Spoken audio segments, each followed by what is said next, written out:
Hello, and welcome to the Diversity Committee's first face-to-face. My name is Sha Williams-Hinnant, and I'm with First Choice Better Homes and Land. And this is my co-host, Chip Taylor, and he is with Long and Foster. All of us here are local realtors with FAAR. Today's discussion is designed to bring greater awareness about the inclusivity and the diversity of the membership of FAAR.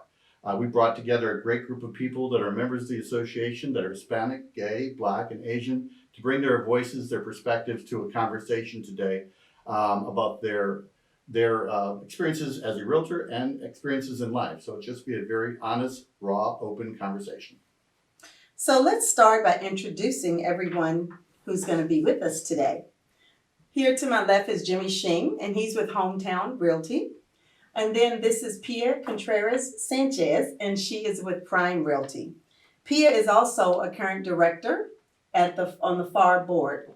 So we're excited to be together today, and we're just excited for what we're going to do face to face. There we go. Thank you. Well, Shay, I'd like to start today's discussion with a quote from an article that I thought would be kind of fun to get us started. It was written from an article called The Top Floor, written by Jasmine Sylvester. And it goes as follows. Diversity is where everyone is invited to the party. Equity means that everyone gets to contribute to the playlist. And inclusion means that everyone has the opportunity to dance. So in this statement, of course, the party is our workplace. So let me ask everyone the question. How's FAAR dancing right now? How are we doing with this stuff? Do you think that FAAR is diverse and inclusive of its membership? I open the floor. Well, I think that FAAR wants to be diverse. Not sure if it is right now or that is the image that shows, but I think that we are on the right path because that's the willing. So when you have a will, then the action comes. And the question is the diversity. Yeah, how are we dancing? Diversity is the buzzword of 2021, and it's not that it should be a buzzword, but it is. But what we're trying to do here at the association, like you said, is actually not just make it a buzzword. We're really trying to put things in action. So stuff we want to make sure you know how you feel about that. Exactly, and I think that like I said, I mean that is the way that we wanted to be, and that's what we want to show. I was invited personally by Shay to be part of the board, and I think that sometimes that little effort, it makes a big difference in the people when we are trying to bring them over.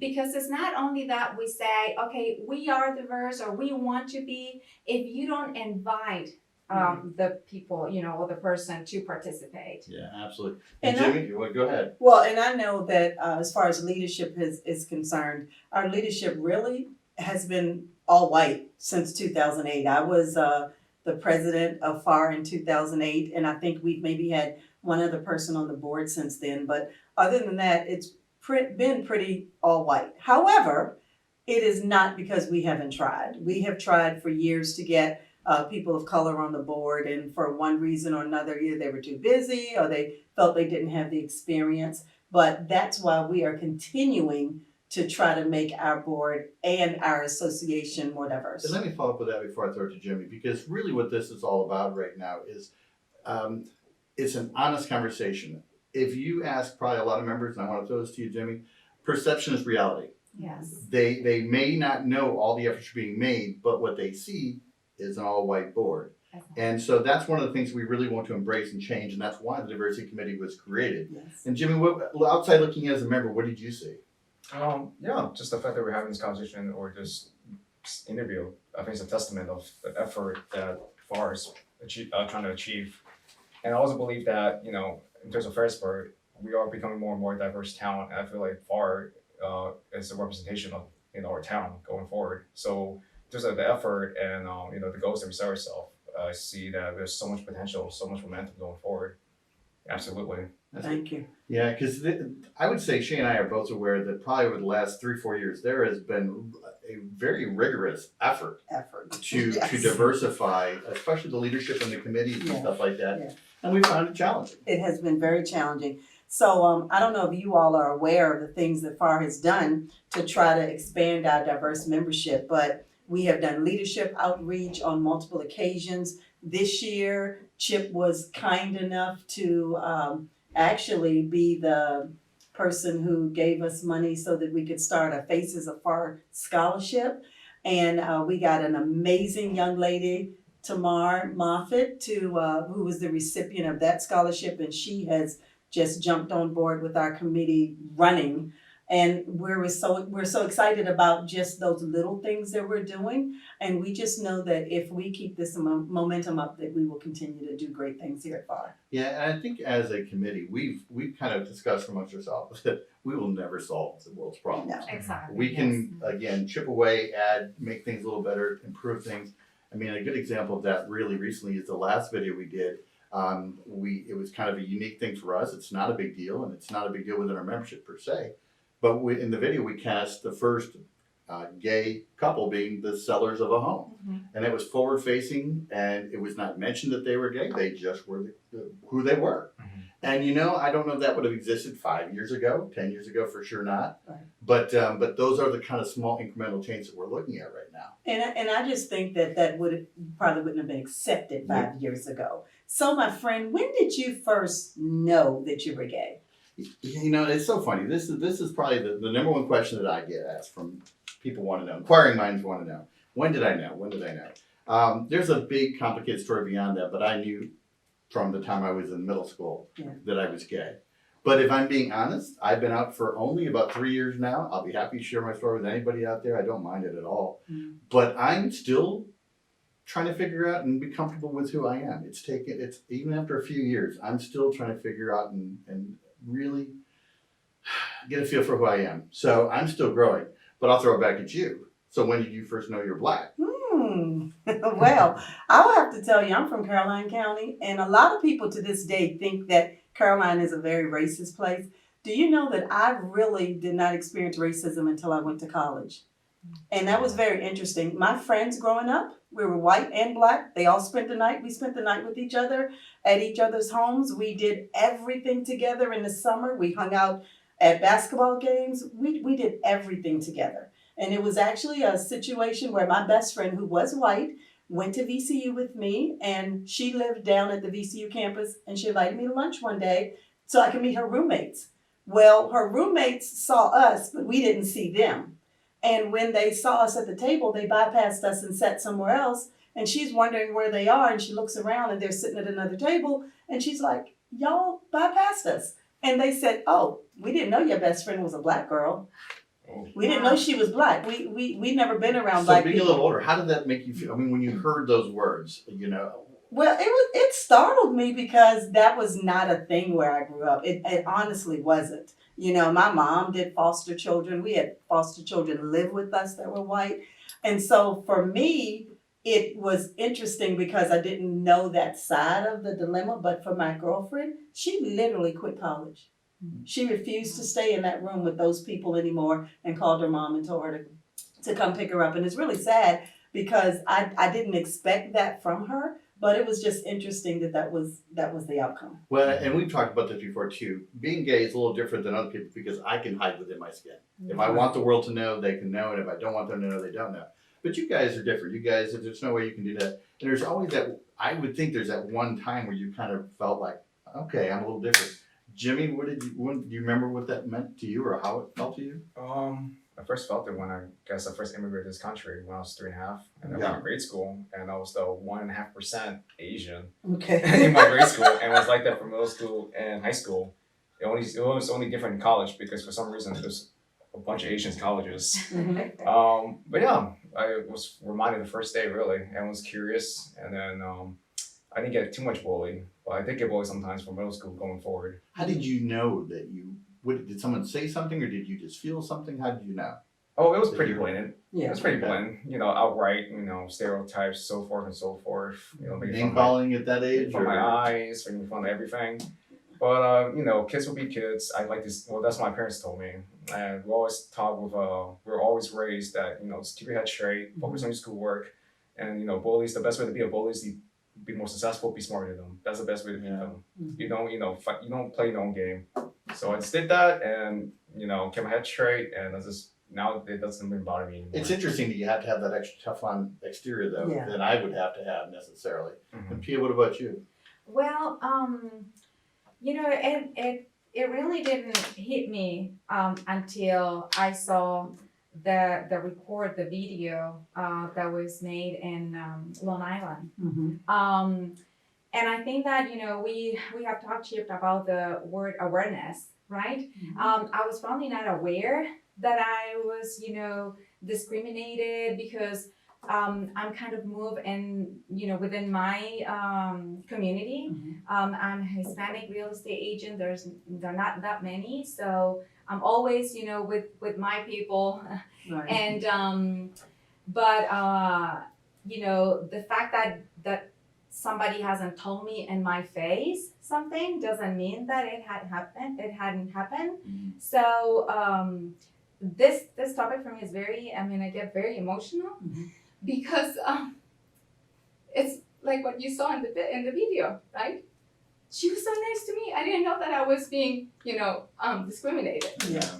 So I'm sorry. It's okay. That's Yeah, so, and I think that I just, didn't want to believe it and didn't want to see it. I decided to put my kids in private school where probably that is more control. Always thinking, what is going to happen if they go to public school. Well, my daughter loves public school, but it depends on her personality. And when we talked about that video that we saw, not video, but the study, the journalist project, we talked about it in our home, and I asked my daughter for the first time, and I asked her, do you think that you were discriminated when you were in this in your school or when you were young? And she said, Mom, I was not invited to any birthday party when I was little. Yeah. So things that you don't put together, but then you look back and then and it's funny because I can talk a big game, and sometimes I say as I'm getting older right now, I just don't care as much. I don't give a rip.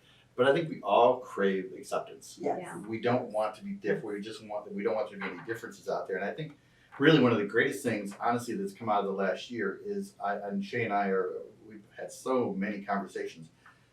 But we've had different conversations, and it's not just Shay, it's other people too. They've been really honest conversations. Sometimes it would be weird as a white person to use the word white or to ask questions. And what we can do now, especially within the diversity committees, we can really be very honest. Nothing's intentional to offend anybody. It's teach me if I'm saying something wrong. And on that level, I always like to have to say something. And I think to a degree, I think the white people are sometimes trying to dance around the right. You want to be PC. You don't want to say the wrong thing. Right. And like we talked about this before, you definitely prefer to be called black. Yes. And that's my choice. I just think that it takes too many syllables to say African American. But the other part of that is, and it's not to diminish my heritage at all, but the reason I prefer to call black is because I don't call Chip a Caucasian American. I don't call her a Hispanic American. So, and most times you're called an Asian. Sometimes people, when they're trying to be politically correct, they say Asian American. So my thing is, it's not necessary. Just call me black. That's cool, and that's all I need. I do want to say something real quick about Pia, though. Pia works in her community, but Pia, I would tell you, if you did a lot of work outside your community, I feel you would have experienced a lot more racism. Because I would tell you, Chip and I have talked about this. I have 2 business cards, one with my picture and one without. The one without my picture gets in envelopes that I'm mailing out to people. The one with my picture is given to people when I'm meeting them face to face.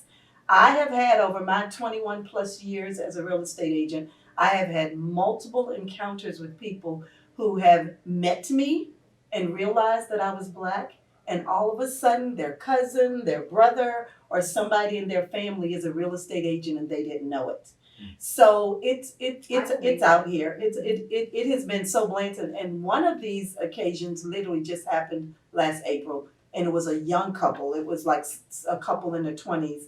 And when the guy met me, or we did a Zoom call, his cousin just got their real estate license.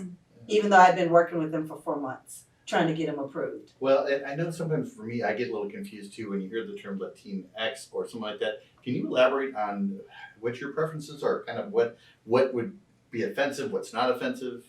You know, Latinx, I think that it's a new thing Yeah. because I didn't know. I'll have to ask my daughter. But I always, you know, I personally use Hispanic because I think that, but that is very formal.